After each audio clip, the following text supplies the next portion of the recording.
La charla que voy a dar hoy es de la pancreatitis aguda y de endoscopía. Pancreatitis aguda en realidad es una patología súper interesante que realmente en los últimos años, en las últimas décadas, ha habido muchísima controversia, pero por suerte, gracias a la experiencia, a las guías de consenso, se ha logrado tener un impacto positivo que ha disminuido la mortalidad de nuestros pacientes, y en la última década hubo evidencias que cambiaron los paradigmas, fundamentalmente a nivel de la clasificación, donde se simplificó todo a través de la revisión de Atlanta en 2012, donde la divide en pancreatitis aguda intersticiales o edematosas, que son aproximadamente el 85% de las pancreatitis, y en pancreatitis necrotizantes. Por otro lado, el grado de severidad las dividió en leve, moderada o grave, de acuerdo a la disfunción o falla orgánica y a la presencia o no o ausencia de complicaciones locales y sistémicas. Otro punto que ha cambiado y que fue fundamental es el de la nutrición. La nutrición, siempre se decía que al páncreas había que dejarlo en reposo, es más, se creía que si uno daba nutrición enteral, la evolución de la pancreatitis empeoraría y se hacía nutrición parenteral. Bueno, esto cambió totalmente. Hoy en día la nutrición es enteral y es en forma precoz, debe realizarse dentro de las 24 y 72 horas. Está comprobado que esto impacta significativamente a nivel del porcentaje de infección, el grado de falla orgánica y también en la mortalidad. Con respecto a los antibióticos no deben ser usados profilácticamente. Fundamentalmente hay muchos trabajos prospectivos randomizados que han visto que dar antibióticos profilácticamente no cambian el porcentaje de infección de la necrosis pancreática, por lo tanto no debe darse en forma profiláctica. Otra cosa muy importante era el tema de las imágenes, porque antes, cuando ingresaba un paciente con pancreatitis, probablemente lo primero que se hacía era una tomografía. Hoy el diagnóstico de pancreatitis es fundamentalmente referido a la clínica del paciente, al laboratorio, y las imágenes de inicio solamente sirven la ecografía para ver si es la causa la pancreatitis aguda biliar, que generalmente en nuestra región es la causa más frecuente, y la tomografía se reserva solo para un 5% de los casos donde hay duda diagnóstica. Y donde sí hubo un cambio trascendental fue a nivel de la necrosis pancreática infectada, donde la cirugía fue siempre el pilar, con los abdómenes abiertos y contenido, y eso ha cambiado totalmente. Hoy en día hay que hacer lo menos invasivo, lo menos agresivo, y cuanto más tarde mejor, y es por eso que en esta charla vamos a hablar fundamentalmente de la endoscopía. Un tópico importante que se ha hablado mucho, y realmente hay solamente cuatro trabajos prospectivos randomizados, es el rol de la CPRE precoz en la pancreatitis aguda, si había que efectuarla o no, qué beneficios, qué desventajas. El primer trabajo prospectivo fue el de Neoptolemos en Inglaterra, donde en realidad incluyó a pacientes con colangitis, y ahí estaba a favor de la CPRE, igual que el de Fan en Hong Kong, pero el de Felch, que excluyó a los pacientes con colangitis, los pacientes que tenían vías biliares dilatadas, encontró que realmente no ayudaba en nada, al contrario, empeoraba. Y el trabajo realizado en Argentina por el grupo de Oría en el año 2007 ha cambiado trascendentalmente el rol de la CPRE, porque randomizó a pacientes con pancreatitis aguda biliar y vía biliar dilatada, y no vio ningún cambio en respecto a beneficios en las complicaciones sistémicas locales o en la mortalidad de estos pacientes. La evidencia hoy que la CPRE en pancreatitis aguda debe hacerse solamente en la colangitis, no en la pancreatitis aguda de por sí, y se agrega como indicación cuando hay una ictericia obstructiva en forma progresiva. Este es un trabajo que presentamos en el último Congreso Argentino de Cirugía, donde en los últimos 5 años, en 374 pacientes con pancreatitis aguda litiásica, realizamos drenaje endoscópico de colangitis en 8 y papilotomía por aumento de la ictericia en 7, por lo que el índice de CPRE en pancreatitis aguda biliar en nuestra estadística y en la mayoría de las estadísticas no sobrepasa el 5%.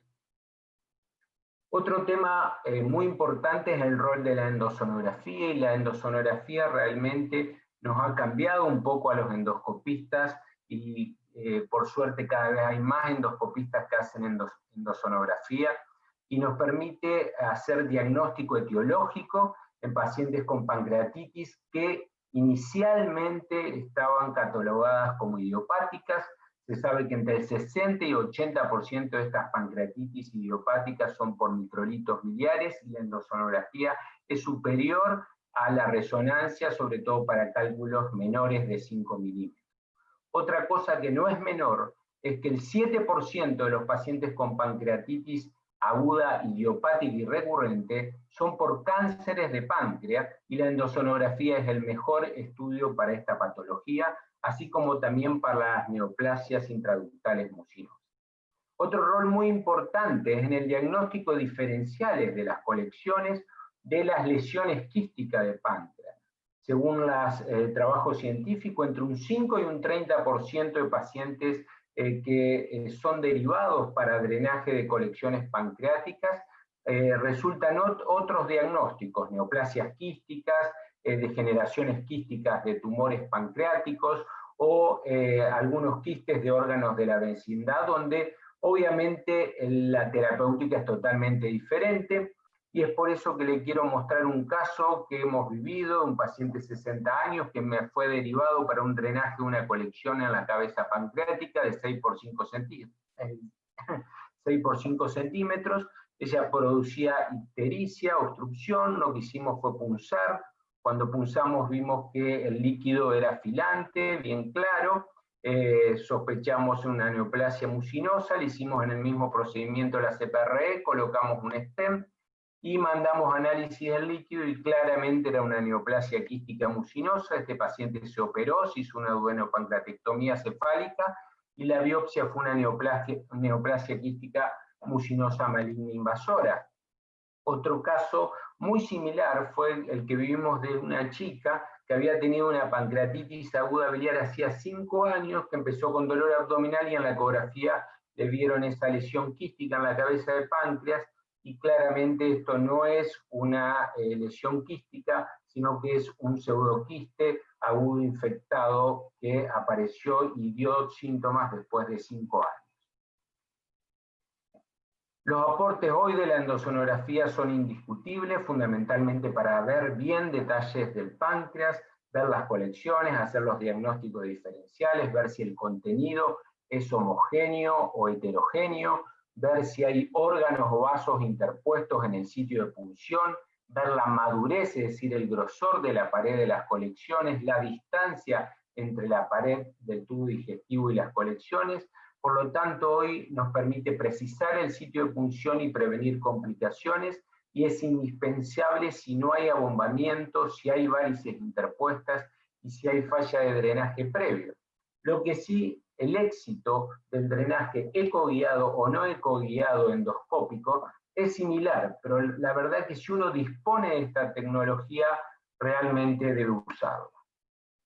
Dentro de las complicaciones locales, lo que la revisión de Atlanta nos clarificó mucho fue en dividirla en 2 grandes grupos, de acuerdo si venían de pancreatitis intersticiales o edematosas, de acuerdo al tiempo de evolución, si eran menos de 4 semanas, y de acuerdo al contenido. Cuando la colección es una colección fluida, peripancreática aguda, se llama aquella colección de menos de 4 semanas, homogénea, de densidad líquida y peripancreática, que es diferente a la colección necrótica aguda, que se ve en pancreatitis necrotizante, que el contenido ya es heterogéneo, líquido y no líquido, y tampoco tiene una pared definida. Si esas colecciones evolucionan con el tiempo, por ejemplo en la pancreatitis intersticial edematosa, más de 4 semanas, se forma bien la pared y eso se denomina pseudoquiste pancreático. Lo que hay que saber muy bien es que estas colecciones, la gran mayoría se reabsorben en forma espontánea y la gran mayoría no se infectan, es decir, no se complican, por lo tanto la prevalencia de pseudoquistes pancreáticos no supera el 20%. En cambio, la wall of necrosis se ve en las pancreatitis necrotizantes, más de 4 semanas, la pared es definida y acá realmente muchas de ellas se complican y estas no se reabsorben. El mejor método para ver si es un pseudoquiste o es una wall of necrosis es sin duda la resonancia magnética, porque en T2 nos permite ver bien qué contenido, si es sólido o si es líquido, y lo que pasa con la resonancia magnética es que el único inconveniente es fundamentalmente que no está disponible en todos los centros, el costo, pero en este sentido es mejor a la tomografía. ¿Y cuándo debemos actuar? Esto cambió totalmente, porque hace unos años deberíamos actuar cuando estas colecciones superaban las 6 semanas o superaban los 6 centímetros.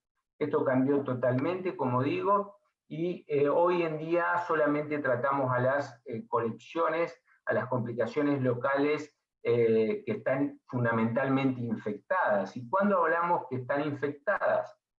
Bueno, fundamentalmente de acuerdo a la clínica de los pacientes, cuando hay un empeoramiento clínico, el paciente empieza a hacer fiebre, leucocitosis, hay un deterioro clínico, este paciente tenemos que sospechar que puede estar infectado, para ello nos ayudamos de las imágenes, si en las imágenes vemos que hay gas en las colecciones, estamos hablando de una colección infectada, y otro aporte muy importante es el de la procalcitonina, que tiene una sensibilidad y una especificidad mayor al 90% para infección.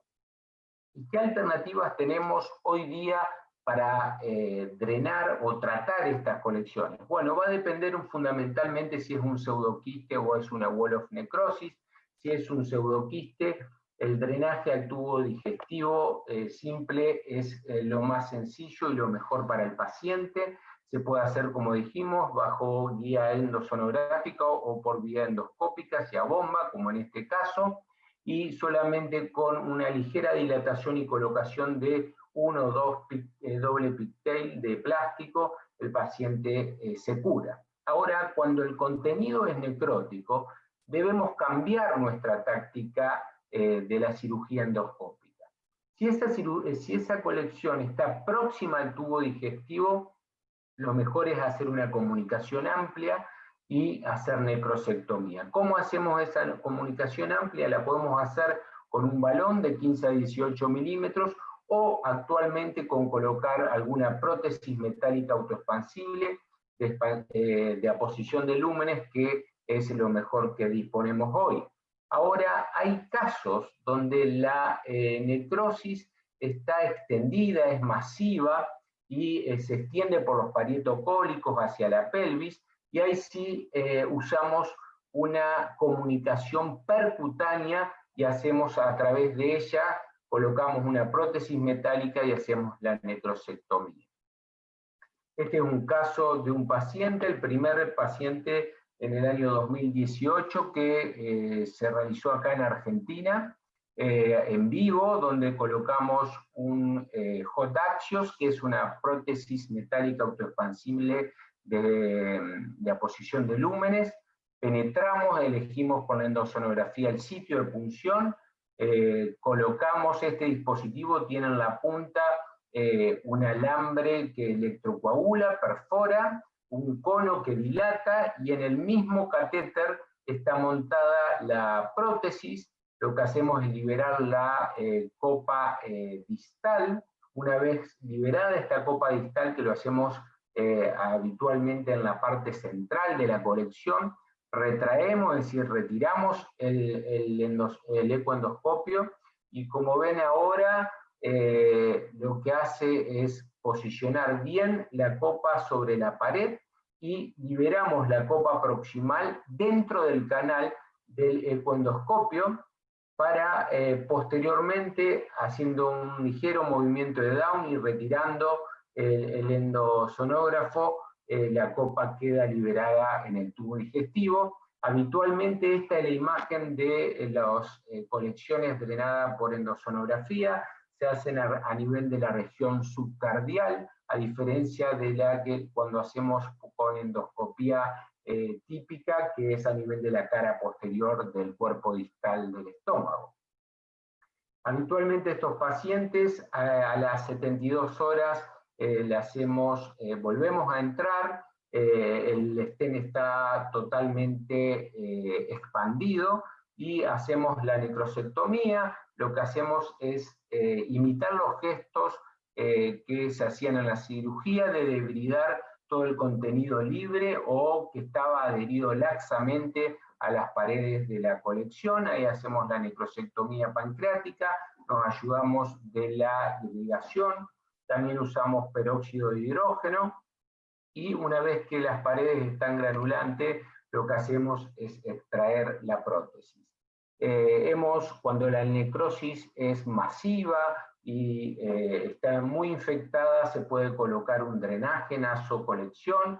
En este caso hemos colocado sondas nasogástricas y las dirigimos para lavar por lo menos por 72 horas y así mejorar la evolución de nuestros pacientes.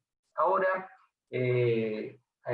cuando la necrosis es extendida, el doctor Claudio Navarrete nos enseñó esto en el año 2011, presentó este drenaje percutáneo endoscópico que la verdad que es fantástico. Nosotros empezamos a imitarlo. En el año 2012, este es el primer caso que hicimos, era un paciente donde había hecho una pancreatitis biliar grave, con una colección necrótica aguda infectada a las 2 semanas, donde inicialmente se comenzó el step-up con un drenaje percutáneo transgástrico. Posteriormente, a las 4 semanas, se le colocó un percutáneo retroperitoneal a nivel de la línea axilar posterior izquierda, y a través de ese drenaje avanzamos la guía, colocamos una prótesis metálica autoexpansible esofágica,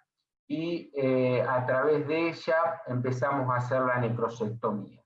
Esta técnica es muy buena porque primero, a diferencia de la cirugía, se ingresa directamente al retroperitoneo, es decir, no se hace transabdominal.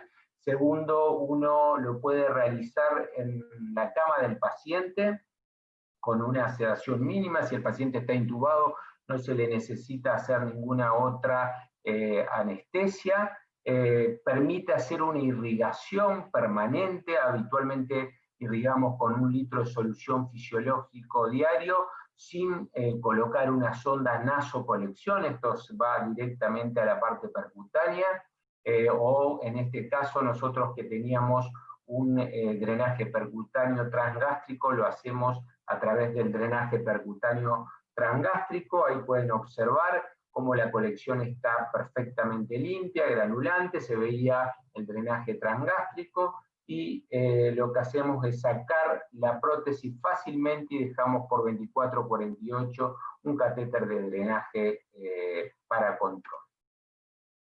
Algunos cambios o modificaciones que hemos realizado: está una paciente con una pancreatitis dislipémica grave que, como ustedes verán, tenía 2 colecciones en ambos parietocólicos infectadas. Lo que hicimos como modificación, porque no disponíamos de prótesis metálica, es dilatar el trayecto y colocar los trócares de 12 milímetros, y a través de ello, con el gastroscopio, fuimos paseándonos por el retroperitoneo, lavando y extrayendo la necrosis en forma muy importante.